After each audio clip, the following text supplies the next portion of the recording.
Welcome to the IT Career Energizer podcast.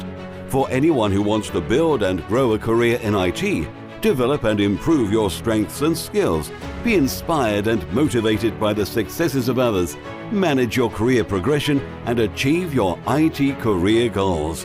And now, your host, Phil Burgess.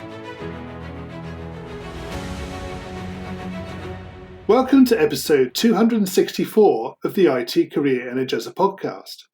My guest on today's show has helped leaders in companies such as Google, Dropbox and Asana, as well as numerous smaller businesses and startups, achieve greater success by building better relationships, more effective communication, and stronger executive presence. She is a former VP of a global private equity firm and now leverages her analytical, results-driven approach, personal leadership experiences, extensive research, and coaching skills to support managers in becoming confident and high-performing leaders people love to work for. So welcome to the podcast, Ramona Shaw. Hi, Phil. So good to be here. Thank you for having me. Ramona, that was quite an intro, and obviously I've mentioned a couple of rather large IT companies that people will be aware of. Can you perhaps give us a little bit of an insight into your involvement and what you've done for those companies? Yeah, so I usually come in when there's two cases. So either someone connects with me, that could be a manager, it could be an HR team, or it could be an individual themselves who says, look, I just landed this big job. I'm running a team for the first time, or I'm running a way bigger team than I did in the past.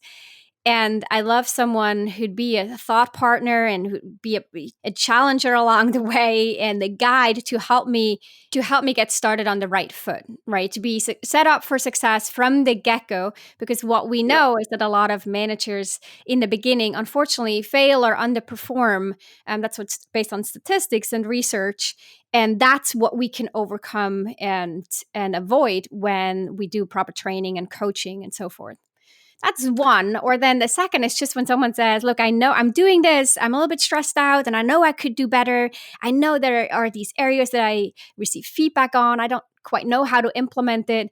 I need some outside help, someone else to think this through and to get to that next level in my performance and in the way I show up as a leader and what I can do for my team. And then I get brought in and I work with people between 3 months and 12 months, and we do assessments and different types of work together to help them be more clear, more self-aware, and then get stronger in those particular skills that they want to get better at and put their own strength to work a little bit more than they might have in the past. Okay, and do you do that sort of by setting tasks and objectives and goals and so forth? In fact, I do. I think it's a bit of my background. I really like to have a very clear plan in place. So I do work with OKRs, and we define those key, the objectives and then the key results at the beginning of engagement. We do assessments to come up with some really important themes that will have the greatest impact for my clients during our work together and thereafter, ideally for the rest of their career. And then we track down, like, what does this actually look like? How do we know when we've been successful? What type of feedback will we get by the end of the 6 month or the 12 month that we'll do work together? Yeah. Okay, right. So Ramona, can you share with us a career tip, one that the audience may not be aware of and perhaps should be? Yeah, so I think the one thing, and that goes also a little bit back to my own personal story of having started to lead a team, a little bit of like being thrown into cold water and not quite knowing what is expected of me in that role. I was successful in at university in my first few jobs, and then I was assigned to lead this team. And in my mind, I thought, of course, this is gonna go well because I've done well in the past, so why shouldn't this also work out just fine? And I'll be able to figure it out. But then I realized about a year and a half into my leadership career that in fact the things that made me successful in the past are not the things that are making me successful now as a leader.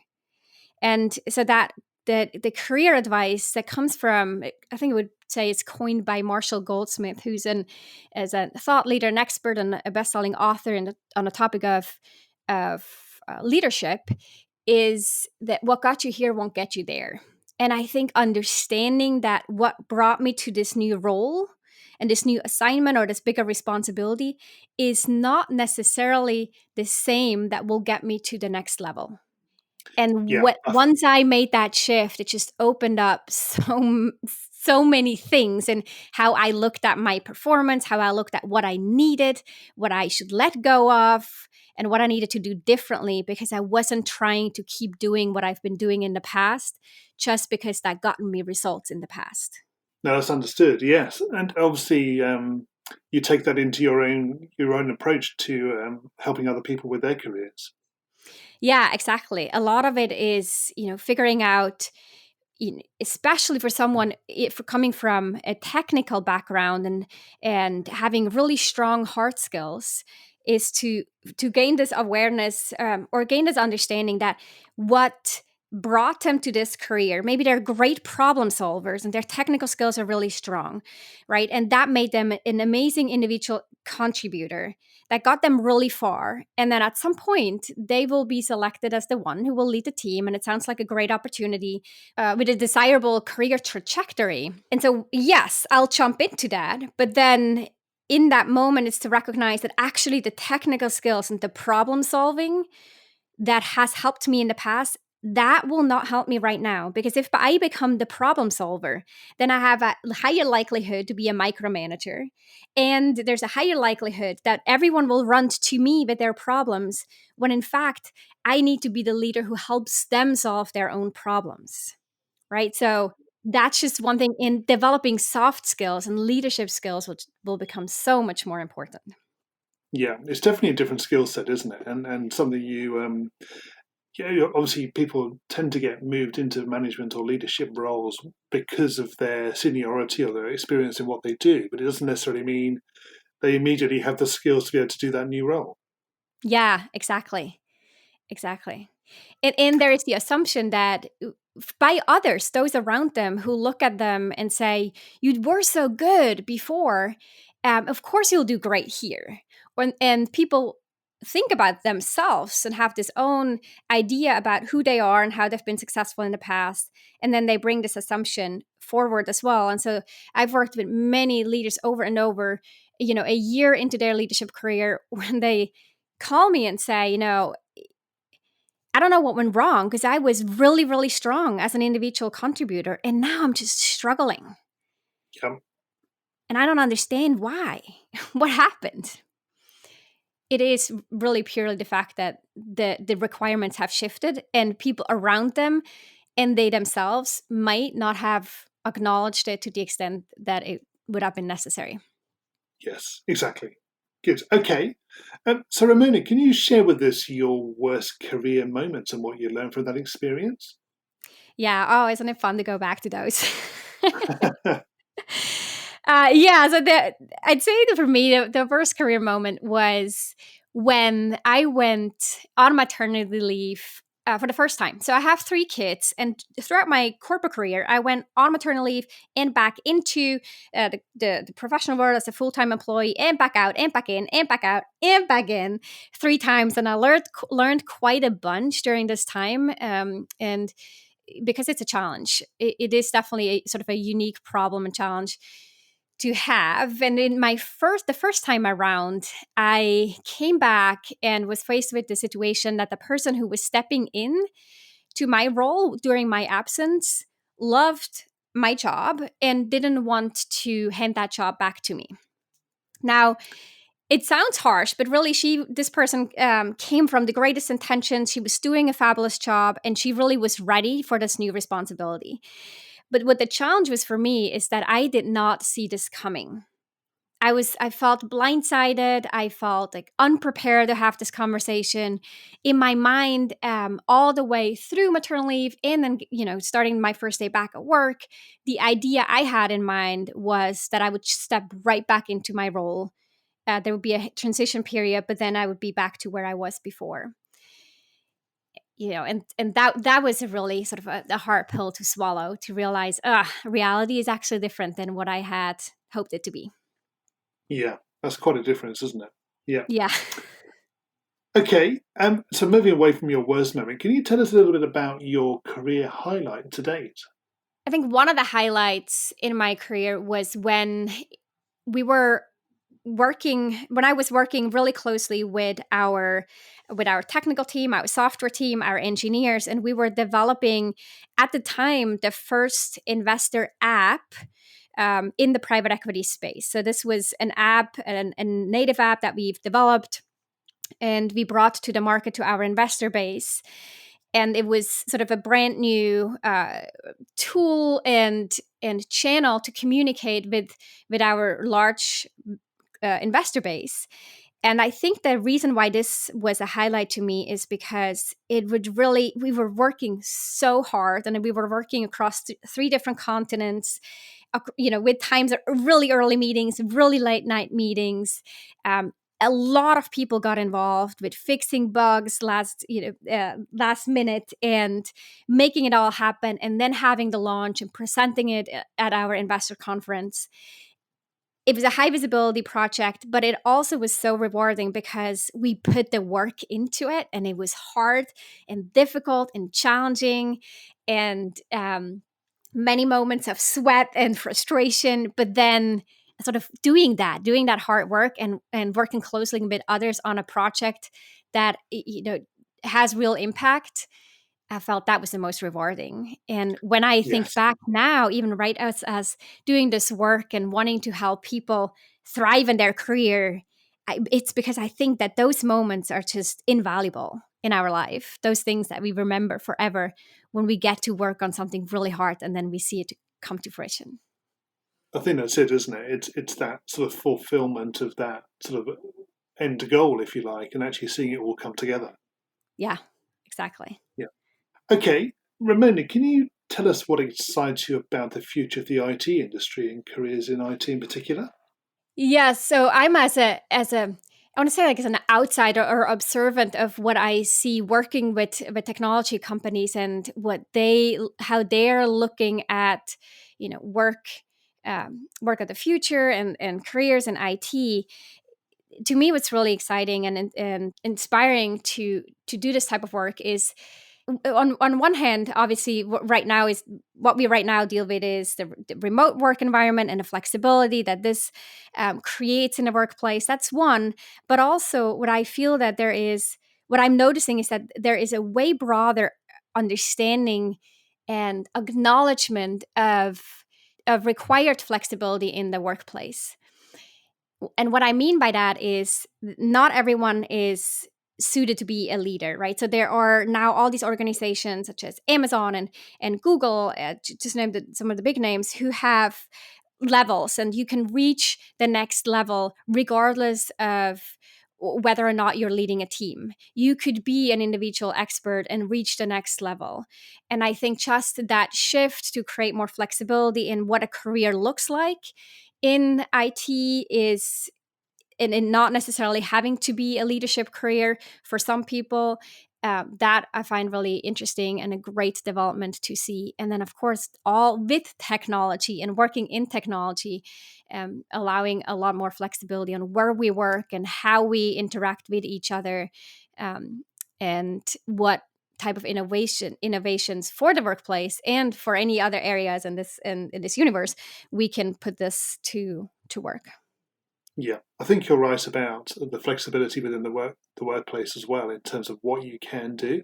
As you say, management and leadership isn't for everybody, and Mm-hmm. there are plenty of opportunities within IT and the technology that's out there to sort of develop and grow a career in several directions. Mm-hmm. Yeah, absolutely. And including how many more women are entering the field. And I look at, I have two little girls, and my girls are, watching how SpaceX lands or docks to the International Space Station, and how women are involved in the process, and they're reading up on stories of women in the STEM field or the STEAM field, and how they get excited about it and wanting to be part of it and loving math and all of that. And I think just seeing more of the diversity in the space as well is something that I find that I'm excited about. Yeah. Okay, we're going to go into the reveal round now. We're going to find out a little bit more about you and the way you think. You ready for this? I'm ready. Let's do it. So, what is the best career advice you've ever received? The best career advice I've ever received is to prioritize my career over my job. Now, it took a little bit of while for me to digest this, but in essence, when I was first started off in my career, I was very much focused on the company. I felt married to that company. It was a lot of my time and my energy was all about this company. And what I didn't realize is how important it is to build a network outside the company, in the industry, or even outside the industry, to have sort of this long-term perspective on my career and recognize that when I want to switch and I want to go somewhere else, 80% of jobs are filled through networks and referrals. And if I spend all my time and energy on the job, then I'm not set up for what's to come next. And so whenever there was a moment where there was a happy hour or it was a networking event or an industry conference, for me to carve out the time and make that a priority over getting more done on my to-do list. Yeah. And what is the worst career advice you've ever received? I love this question, Phil. The worst career advice I've ever received was when someone told me that I needed to learn on the job first before doing any training. And at the moment, I didn't recognize, I wasn't the slap in the face where I recognized, like, well, that is a bad career advice. It really came to me and occurred to me later on. It's maybe 6 months, a year later, when I thought, where is this coming from? Because we know that in the beginning, we're forming habits, right? So when we learn something new, that's the moment when sort of you learn how to ride a bike, and that's when your sort of muscle memory starts to kick in. You learn how to hold a pen, and if you don't hold it right, it's going to be a lot harder to unlearn to hold that pen the right way. Or, I was a synchronized swimmer, and I had to unlearn a lot of my sort of faulty swim techniques that I picked up as a child in order to get better as a swimmer. But that was hard work to unlearn and relearn.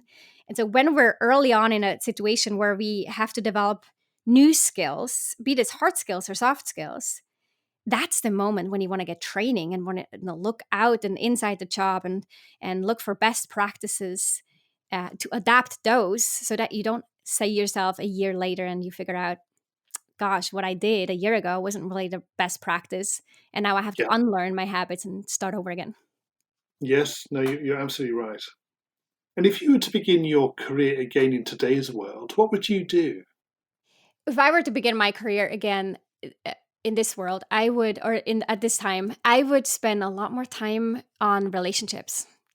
I would spend more time figuring out who are my key relationships, with whom do I want to be connected with, who do I admire, appreciate, who from whom can I learn from, and then investing time in developing these relationships. Because I was way too much caught up in actually doing stuff. I'm in all the personality tests that I've done, I'm very much an action taker. I'm a doer. I want to be quick and get it done. And this comes at the cost. And in my career, this often came at the cost of investing in sort of that longer term outlook and sitting down with people over lunch, and be this a 2-hour lunch, but building the relationship and making time to connect with people. Because ultimately, regardless of what we do, and even being in IT, we're all in the business of people. And I Yes, think I would spend way absolutely. more time on people and with people than I did. Yeah, that's good advice. Yes. And what career objectives do you currently have? So right now, I'm focused on bringing more, I want to say almost democratizing leadership development, so that it's not just available for people in the executive level, in maybe senior leaders, but really to bring training and coaching to everyone in the organization, and particularly to new leaders in their first 1 to 5 years of their leadership career. And that's my big career goal, and that comes through different channels, be this through a podcast, a book that I'm planning to launch next year, through my own work and workshops and trainings, and being on podcasts like just this, just to spread some of the message and hopefully inspire some people to sit down and reflect and on their views and beliefs and what's currently working for them and what isn't. Good. Okay. And what's the number one non-technical skill that has helped you in your career so far? I think my number one non technical skill is perseverance. I feel that people around me often say that when you set your mind to something, then you get it done. There's like no way around. You follow through. And I think that that has helped me to get through tough times and times when I felt frustrated or when it was hard and when it was a struggle, be this with family and, sort of juggling family and work. I always had that end goal in sight, and I was persevering through the challenges, and then to ultimately get to where I wanted to be, and I think that helped me a lot in some of the difficult times in my career. Sure. So presumably when you hit a problem or an issue in that you always manage to find an alternative solution or a way around it. Yes, exactly. And I think part of this is really to have, I call it the North Star. Like, what is it that I'm here for? And what is it that I'm doing next? And why am I doing this? And, I have my goals attached to the side of my wall here next to my office. And I read them every day. I keep them in arm's length. And so my mind is constantly focused on doing it. But there are many times where I just want to give up. I was like, Yeah. I don't want this anymore. Or can we just stop or let's pivot? And in that moment, I realized, like, no, hold on a second. Why are we doing what we're doing? And how can we stay focused on the solution and focus on the things that we can control, especially during a time where we're going through an economic downturn and a lot of things aren't the same that they used to be, and we really have to pivot and move things around a little bit, but then always keeping the eye on the end goal, Yeah. that North It Star. sort of leads nicely into the next question, actually. So, what do you do to keep your own career energized? You can't see me right now, but my office is sort of, there are four walls, and on each wall are 2 to 3 bookshelves. So Right. the passion that I share with my husband is reading books. Amazon loves us. We buy a lot of books. I read a lot of books, and I feel that the constant just the idea of learning and seeing new things and being inspired by new and maybe even not contradicting but controversial perspectives keep me energized and keep me up and running and excited about the workplace and and leadership in general and being of service to others. Yeah. You like the feeling of a physical book, so you like to actually have something in your hand that you can read rather than reading on a tablet or on a Kindle or something Yes. like that. Yeah, I very much love the physical book, and it's interesting that sometimes I listen to the audiobook, but then I order the physical book if I liked the audiobook because there's something to it to be able to reference back. And I, in fact, often sit here, at my desk, and I look at the bookshelves and I look at, maybe there's a challenge that I have, and I look at the different books and then pick one out. Then I look up and it's like, what are they saying about this? Or what's their perspective on it, or how are they doing it or describing it in the book? And I actually turn to my bookshelves quite a lot. I also don't throw away books. There's something about having an attachment to them. I never throw them away, which will soon be a problem for us. We're not knowing where to go because there's 2 in this household who feel the same way about it. Yeah. Okay. And what do you do in your spare time away from technology? In my spare time, I spend a lot of obvious time with quality time with my kids. They are young and they are fun and they keep me fit and active. I also love hiking. So I was born in Switzerland, and I think mountains and hiking in general is something I really really enjoy. It's being connected with nature. Before I had kids, I was a big traveler and scuba diver, and I feel that's a bit of missing right now. But that would be something that, gosh, I would love to get back to, and I can't wait Yeah. in a couple of years when we do that again. Yeah, I'm sure you will. And Ramona, can you share with us a parting piece of career advice? So if I can bring this back to leadership, because the question that I often get is, what is something that really is a small shift, anyone can do and will have a big impact? And my answer is usually this: something everyone can do, and it's easy. It doesn't take a lot of time, but it will make a big difference in someone's ability to lead and motivate a team, is to praise and to acknowledge. And not once in a while, but frequently, and probably more so than you think you need to. And it can be simple things such as, hey, I really appreciated how you showed up, or how enthusiastic you were with this presentation, or how well you prepared, or how well you structured this report, or delivered this tool or this code. And it's small things, but acknowledging and praising employees can make an incredible difference in how well they feel connected with you, and how motivated they are. That's one. And I think the other one will be just to hold back a little bit on advice giving and ask questions more often. So whenever you feel that sort of that inner drive, oh God, I want to give advice and I want to say something and give advice and solve the problem, just to hold back a little bit, sometimes just bite your tongue and ask a question instead. That often opens up a whole new level of conversation. And if I boil it down with all the engagements and work that I've done with leaders, these two things are really small, don't take a lot of time. Everyone can do them. And the return on that investment is incredibly high. That would be my final, sorry, Phil, that was 2 pieces of advice, but it would be my final words as it relates to leadership and career in IT. Yeah. So I think part of that was effectively taking maybe a view or an opinion and sort of changing it into more of a question. Yeah, or just being more curious about where is the other person coming from? What has the other person already thought of?